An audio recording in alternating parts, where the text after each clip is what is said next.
Hey hello everyone, welcome back to Aparna's day out. আজ তোমাদের সাথে শেয়ার করবো আমি লাঞ্চে কী খেলাম।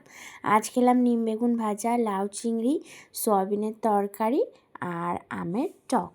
প্রথমে আমি খেতে স্টার্ট করে দিলাম নিম বেগুন, যেটা আমাদের এই চৈত্র বৈশাখ মাসে সচরাচর খাওয়া হয় খুব বেশি, আমার বেশ ভালোই লাগে। তারপরে খেয়ে দিলাম হচ্ছে লাউ চিংড়ি দিয়ে। লাউ চিংড়িটা ভীষণ ভালো হয়েছিল। লাউ খাওয়া তো শরীরের পক্ষে ভীষণ ভালো, শরীর ঠান্ডা থাকে। আর তারপরে খেলাম সোয়াবিনটা বেশ স্পাইসি হয়েছিল আর খুব সুন্দর টেস্ট হয়েছিল খেতে। সোয়াবিন খেতেও আমার ভীষণ ভালো লাগে। আর তারপরে খেলাম হচ্ছে আমের টক দিয়ে, একদম পাতলা আমের জল টক যেটা বলে, কিন্তু একটু মিষ্টি দেওয়া আছে, ওই একটু হালকা চাটনি লাগে, বাট অ্যাকচুয়ালি হচ্ছে পাতলা জলের মতো টকটাই শরীরের পক্ষে যেটা উপকারী। তো এই ছিল আমার আজকের লাঞ্চের মেনু।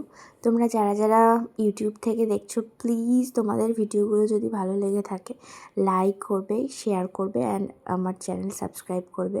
আর যারা ফেসবুক থেকে দেখছো, please like, share and follow my page. Thank you.